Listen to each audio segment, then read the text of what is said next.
Dios te bendiga. Aquí el pastor Nando Steidel en otro episodio más de A la Mesa. Este es nuestro tercer episodio del segundo libro de Samuel.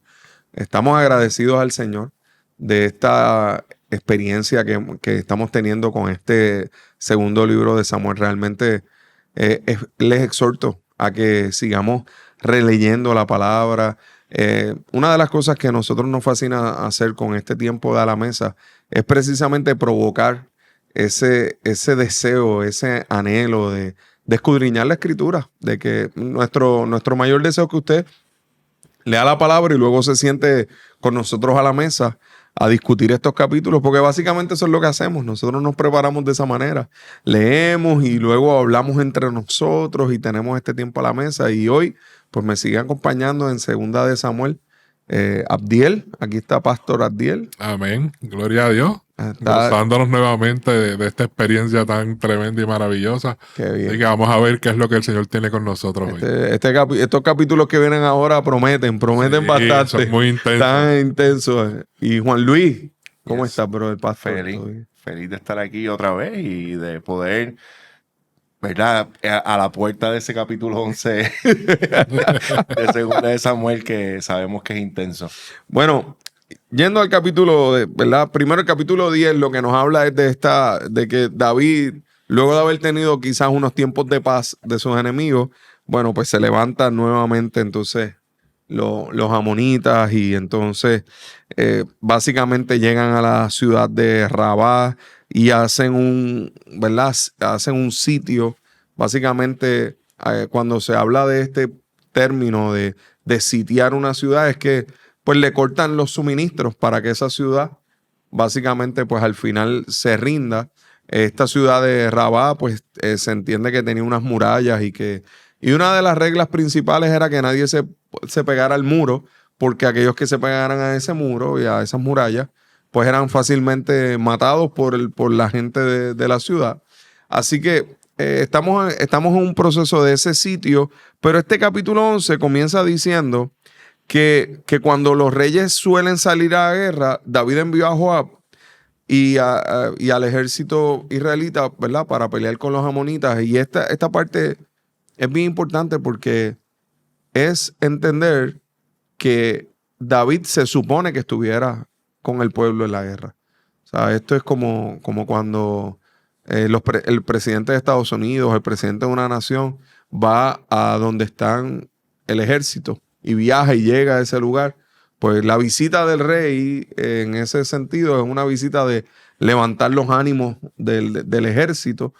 Así que se supone que David fuera, pero David no hizo eso. David envió a Joab, se quedó en el palacio y allí en el reino, en medio de todo, ocurre el momento donde David entonces ve a Betsabe. Abdiel, ¿qué puedes decirme sobre esto?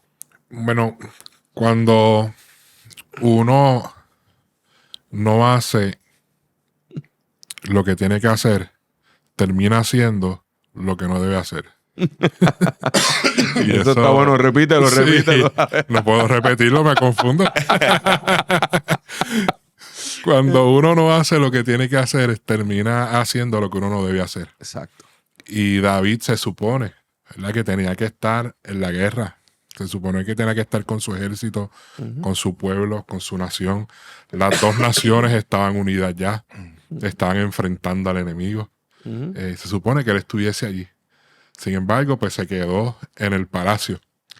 Tuvo su buen almuerzo, su banquete de almuerzo, tuvo su siesta y tuvo su tiempo de esparcimiento y de ociosidad. Y de ociosidad en la terraza. Y ahí en esa terraza pues ve a Betsabe, le llama la atención, la llama. Y ya pues conocemos la historia que ella después le envía el WhatsApp a David diciéndole estoy embarazada. Y fíjate, este punto es importante en términos de que David se supone que no estuviera ahí. Entonces muchas veces lo que nos mete en problemas y lo que abre las puertas hacia el pecado en nuestra vida es estar en los lugares donde no se supone que estemos. Y también tomar espacios de tiempo donde se supone que sean tiempos de estar concentrados y enfocados y tomarlos como tiempos de ociosidad y de vagancia. Y el ocio no estructurado siempre es destructivo. Exacto. Desde El lo ocio práctico. estructurado es buenísimo. Exacto. Pero el no exacto. estructurado es destructivo porque nosotros no fuimos creados para ese ocio no estructurado. Nosotros fuimos creados con propósito, para la gloria de Dios y con la capacidad de organizarnos y de enfocarnos en cumplir eso que fuimos creados para hacer. Y entonces es el rey, es la primavera, es lo que usualmente sucedía en esos tiempos, que había esas batallas y él no decidió ir. Ujú. Y hay algo aquí interesante también, es el hecho de que tenemos a un David que, diferente a Saúl, estaba reinando de una forma correcta, Ujú. pero no era un rey perfecto. Mm. Y entonces Dios no diseñó o Dios no quiso que nosotros pusiéramos nuestra mirada y que la pongamos ni aún hoy día en los reyes de este mundo. Ujú. Porque los reyes de este mundo, tan malos como Saúl puede haber parecido ante nuestros ojos o tan buenos como David haya parecido ante nuestros ojos, están incompletos y tienen momentos donde simplemente hacen mal con el tiempo que tienen en sus manos y tienen resultados nefastos. O sea, que no era un asunto de esta dinastía que ahora venía y no tiene una falla. Vamos a entrar en un momento oscuro que es producto de un hombre carnal dentro de la realidad de que, ¿verdad? Decidió hacer con su tiempo lo que no tenía que hacer. Y vemos que entonces, cuando él manda a preguntar, ¿verdad? Él ve a esta mujer bella. Los que están viviendo cerca del rey son los que cuidan al rey. Así que él manda a preguntar, inmediatamente le dicen dos nombres importantes que es necesario, ¿verdad? Cuando vemos más adelante en el capítulo 23, vemos esos dos nombres. El capítulo 23 de Segunda de Samuel me menciona los 30 valientes de David. O sea, estamos hablando de que esos 30 valientes eran de ese ejército de 400 que arrancó, ¿verdad? Que eran los que estaban en la cueva de Adulam. Habían 30 valientes que eran, o sea, la gente más importante que estaba cercano a David. Y estos dos nombres están en esos 30 valientes. Eliam, que era el papá de Betsabé, y Urías, el hitita, que es el último que mencionan de los 30 valientes. Eliam era hijo de Aitofel y era entonces el papá de Betsabé. O sea, cuando a David le dicen, mira, sí, esta mujer está allí y es la hija de uno de tus 30 valientes y la esposa de uno de tus 30 valientes. No es cualquier mujer.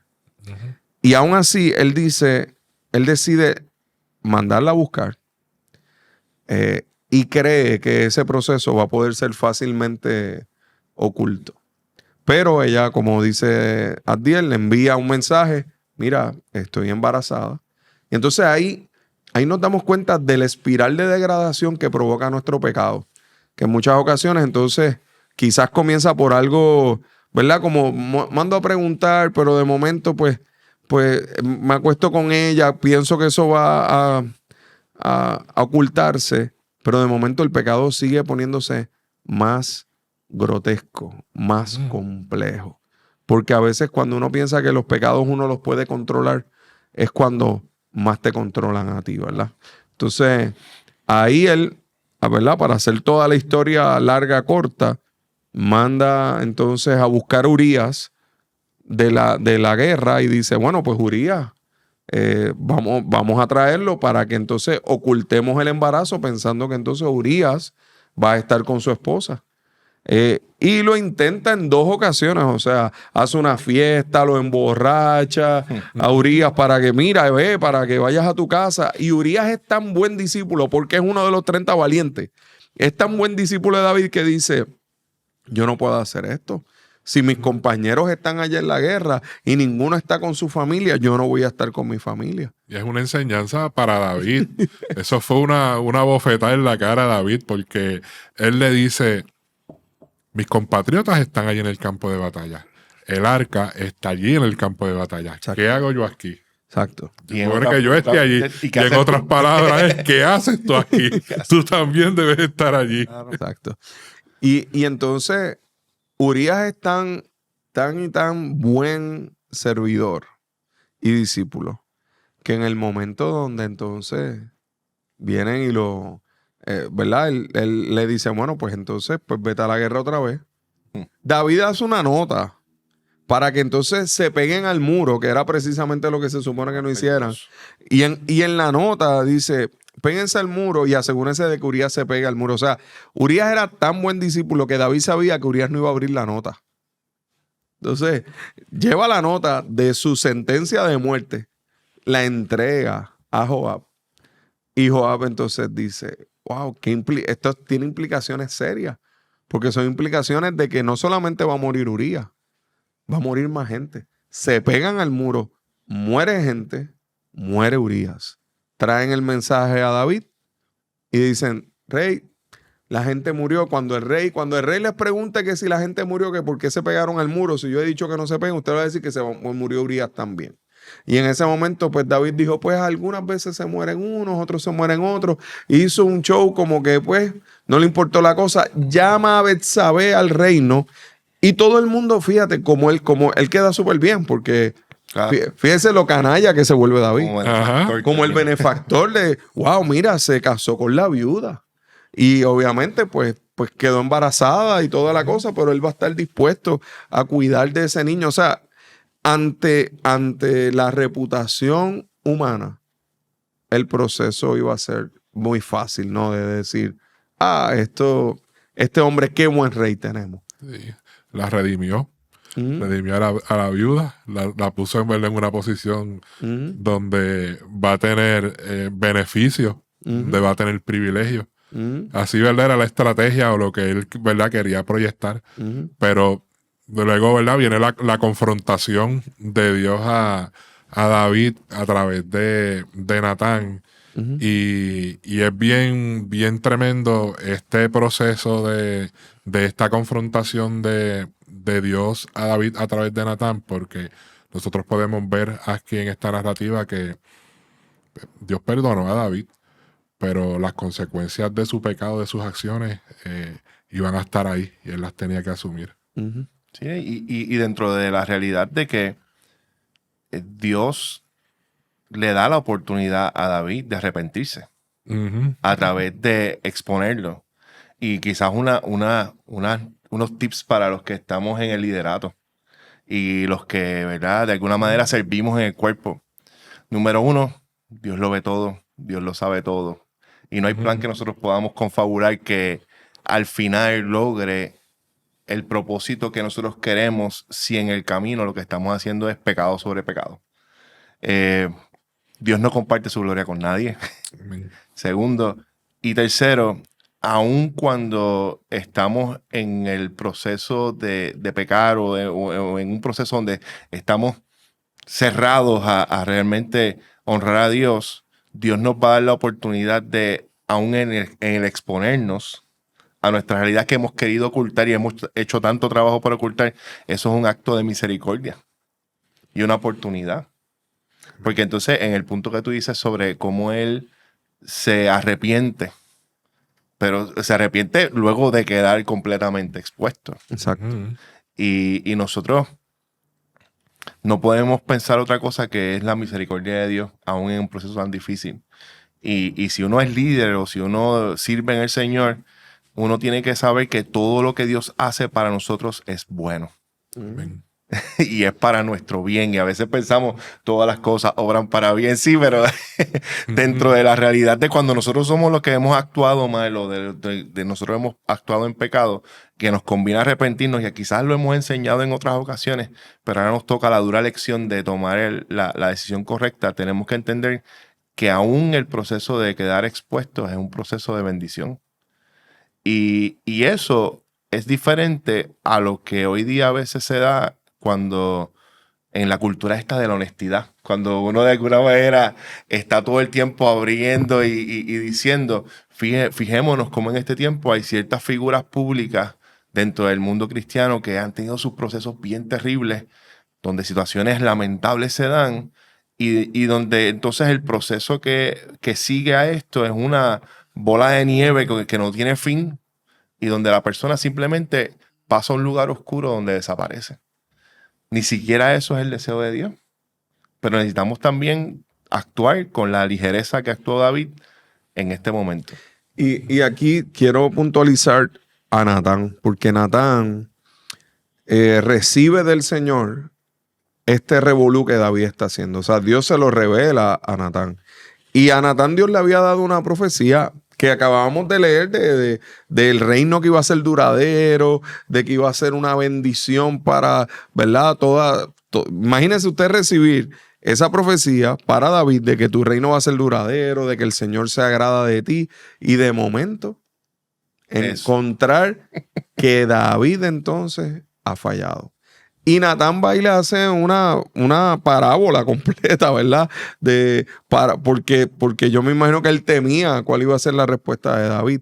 Y aquí es donde viene una gran diferencia. Saúl, cuando fue confrontado con su pecado, lo niega. No, yo no he hecho esto. Cuando Samuel le decía, mira, hiciste tal o cual cosa. No, no fui yo. Fue el pueblo, no, fue aquel, fue el otro. Cuando David es confrontado y le dice, tú eres ese hombre que a esa persona que tenía solamente una oveja se la quitaste, tú teniendo tantas. Dice la escritura que él se arrepintió y dijo, Señor, yo he pecado. Y quizás sería bueno visualizar que hay un salmo, que es el Salmo 51, que está codificado como el salmo que David escribe cuando se arrepiente luego de haber pecado con Betsabé. Y ese salmo, que es una joya, es un salmo precioso, donde lo que David dice es, contra ti solo he pecado, yo he hecho lo malo delante de tus ojos. Entonces, como que David entendió que el pecado, ¿verdad? Era delante de los ojos de Dios, impactaba a todo el mundo, pero él quería verse bien delante de todos. Pero delante de Dios era que no estaba viéndose bien. Entonces, yo creo que eso es lo más importante que nosotros tenemos que entender. Cómo el pecado nos autodestruye, nos desenfoca.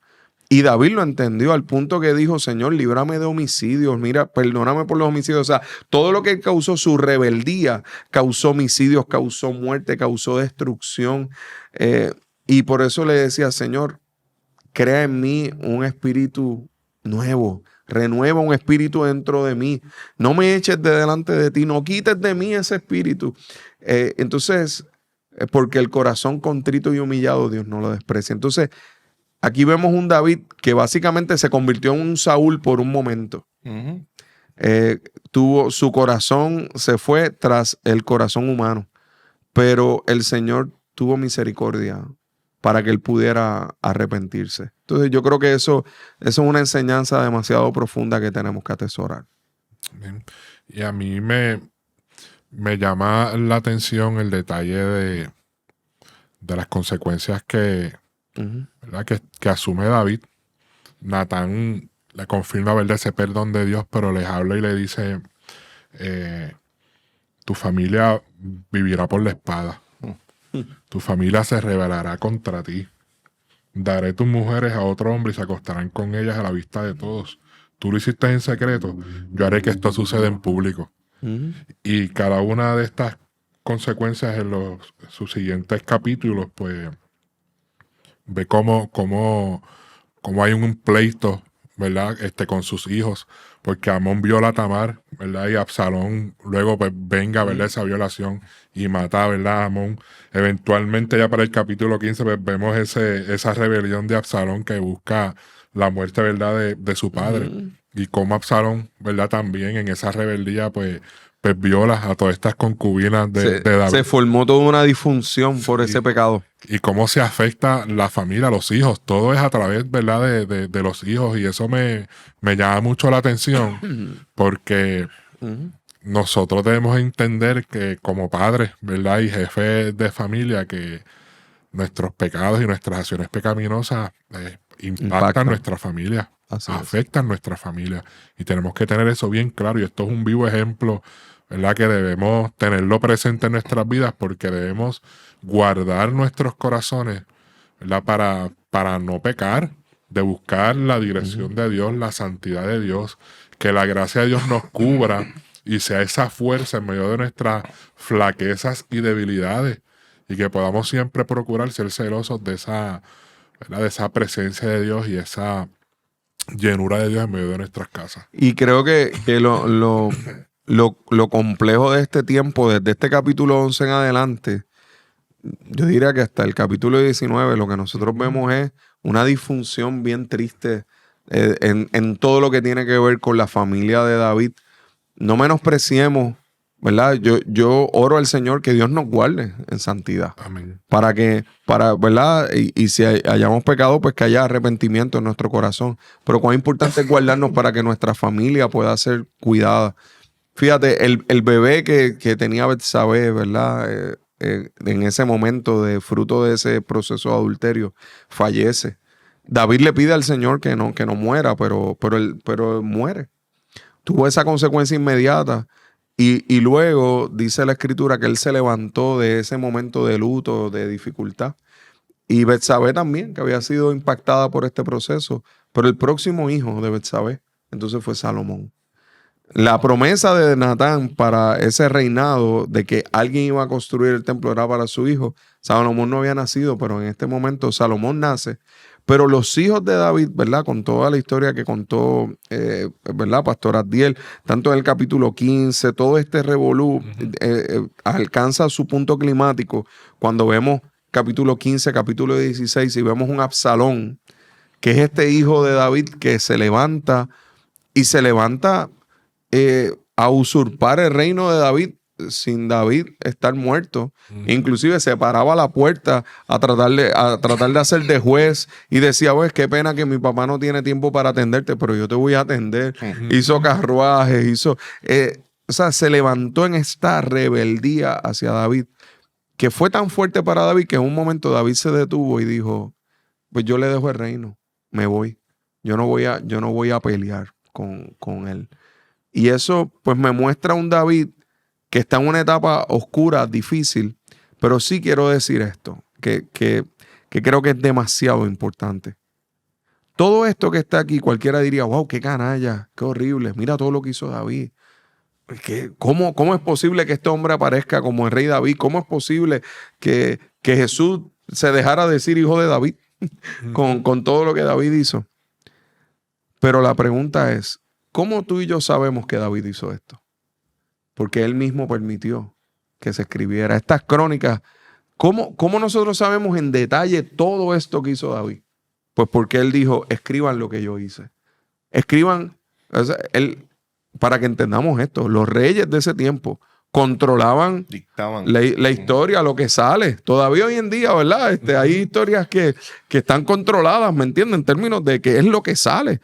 David pudo haber dicho, ok, esta historia no, él buscó un escriba y dijo, ok, siéntate ahí, yo te voy a decir lo que yo hice, porque hay detalles aquí, como ese de la nota que le dio Urías, esos son detalles que solamente David los pudo haber dicho y decir, ok, escribe ahí, vamos a poner esto en las crónicas, que esto yo lo hice, y que no solamente fue que me acosté con Betsabé, no, yo fui culpable de la muerte de Urías, fui culpable de muerte de gente allí, y eso es lo que me muestra, es el verdadero arrepentimiento. Donde hay una vergüenza significativa, el Señor la cambia en testimonio cuando nuestro corazón es un corazón arrepentido genuinamente, donde lo más que nos importa es cómo Dios nos ve, no cómo nos ven los demás. Sí, y en ese sentido, la gran lección que el arrepentimiento es una promesa que hacemos entonces frente a Dios de honrarle a Él, apartándonos de aquello que fue nuestra caída, nuestro pecado. Y en eso Dios tiene tanta misericordia que no nos arranca del suelo como si fuéramos un hierbajo malo, sino que permite que nosotros permanezcamos aún dentro del proceso de las consecuencias que puedan quedar. Y ahí me acuerdo de ese momento donde él va a hacer sacrificio y donde él habla de que él quería dar una adoración que tuviese un costo. Aunque él hubiese por derecho, decirlo así, hubiese sido un privilegio el que le dieran la oportunidad de ofrecer sacrificio sin que le costara nada. Y eso es una lección que tardamos muchos de nosotros muchos años en aprender. Y lo vemos que a David le tomó tiempo, ¿verdad? Pasó por el proceso de su pecado, de la rebelión, de la disfunción en sus hijos, en su familia, la rebelión de Absalón, deja el reino, se sube la cuesta de los olivos, dice la escritura, Ajá. llorando. Y ahí alguien le dice, maldice a tu Dios, ¿verdad? Sí. Maldito hijo de David, maldito rey David. Y él le dice, Ajá. Señor, le dicen los que estaban con él, lo matamos. Y dijo, no, si Dios le permitió que me maldijera, que me maldiga, se va. Viene la guerra con Absalón, Absalón muere y David lo sufre. Porque sufre a su hijo, que probablemente tenía capacidades para poder ser rey, pero no tenía el corazón para ser rey. Entonces, creo que en ese aspecto, ¿verdad? Pues quizás aquí es donde llega esos capítulos 19, 20. Para mí, del capítulo 11 al 20, 21 son capítulos de mucho quebranto, de mucha tristeza. Pero obviamente llega el capítulo 22 y no lo podemos ver en este episodio porque es demasiado. Mucho. Así que tenemos que entonces guardar esta última escena. Quizás este episodio es como el episodio más oscuro del proceso, más quebrantado, pero a la misma vez queremos terminarlo con esperanza. Hay perdón de pecados para aquel que se arrepiente. Y aun cuando hayan consecuencias que van a ser evidentes, vemos que aún en esas consecuencias vemos la mano de Dios y vemos la bondad de Dios y la fidelidad de Dios a pesar de nuestra infidelidad. Así que una última palabra sobre esto, Abdiel y Juan Luis. Atrevámonos a acercarnos al Señor con ese corazón. Sabemos que nos podemos equivocar, que podemos fallar. Y hay momentos donde nosotros podemos abrir el corazón y levantar las manos libre y voluntariamente, como digo yo. Pero hay momentos donde Dios en su amor y en su gracia utiliza la confrontación de hermanos, de gente que nos aman, que están cerca de nosotros. Y nosotros tenemos que ver la gracia y el amor de Dios en eso. Amén. Ser confrontados duele. La confrontación no nos gusta, nos duele. Y muchas veces cuando somos confrontados el orgullo quiere como que tener acto protagónico en el proceso. Aprendamos del corazón de David a ser humildes, a aceptar la corrección, a ver que en medio de ese proceso, por más doloroso, por más vergonzoso que sea, hay gracia de Dios ahí. Y es un proceso de crecimiento, de madurez, que no nos libra de las consecuencias de nuestros actos, pero como tú bien dijiste, Hernando, en medio de ese proceso, la bondad de Dios está. Y Dios nos hace madurar ahí también. Amén. Y recordar que aunque nosotros nos creemos soberanos de nuestro propio espacio, Dios en su infinita misericordia nos rodea de recursos que entre lo que estabas diciendo, o sea, si nosotros entendiéramos la gracia, cómo se manifiesta dentro del cuerpo de Cristo hoy en la iglesia, nosotros estaríamos quizás más dispuestos a someternos a los procesos de formación de carácter que nos permitan en última instancia dejar de ser personas que viven del orgullo y de enmendar sus errores y tapar sus cosas a gente que vive en una verdadera y plena libertad. Porque al final del día, Dios nos ha dado a nosotros todo lo que necesitamos para ser presentados frente a Él sin mancha. Eso es. Y el Nuevo Testamento nos afirma eso vez tras vez. Pero Dios ha dispuesto que eso sea a través de las relaciones con gente que están también en formación, que están también viendo a ese Dios glorioso que les está transformando y que no seamos entonces gente que nos entronemos sobre el proceso. ¿Cuántas historias uno conoce que son tristes y desgarradoras de personas que estaban muy bien posicionadas en X lugar y pues por decisiones que tomaron y por dureza de corazón, pues lamentablemente se han tenido que ver fuera de esa comunidad? No tardemos. Quizá ¿verdad? No tardemos en reconocer. En esa luz de esperanza que esto, ¿verdad?, encierra, porque si usted lee estos capítulos con detenimiento, ese drama profundo que se da desgarrador, pareciera que allá aquí entonces terminó, ¿verdad? Y como decía Nando, vienen estos próximos capítulos donde sabemos que Dios restaura a aquel que le pide perdón, a aquel que se levanta. que nuestra oración sea como comienza ese Salmo 51, que dice, ten misericordia de mí, oh Dios, debido a tu amor inagotable. A causa de tu gran compasión, borra la mancha de mis pecados. Cuando apareció Cristo, Juan el Bautista dijo, he aquí el Cordero de Dios, que quita el pecado del mundo. David necesitaba ser limpiado por la sangre de Cristo. Wow, qué impresionante, ¿no? Cómo el Antiguo Testamento nos muestra la necesidad de un Salvador, porque en nuestras propias fuerzas, nuestro pecado nos arropa, pero necesitamos ser limpiados. Y qué bueno es mirar esa esperanza y cómo esta escritura apunta a la esperanza gloriosa del perdón de pecados. Así que si tú has pecado y hoy estás viendo esto y dices, pero es que, wow, ¿qué debo hacer? Mira, arrepiéntete. El arrepentimiento es la puerta para el perdón. Y ese arrepentimiento no es sentirte mal por lo que hiciste. Arrepentimiento es que haya un cambio de mente, un cambio de dirección y que digas, no voy a eso más. Voy a abrazar la santidad del Señor y que el Cordero de Dios quite el pecado mío y que yo pueda moverme en transparencia, en honestidad y que valore a aquellos que Dios ha puesto a mi lado, que me confrontan, ¿verdad?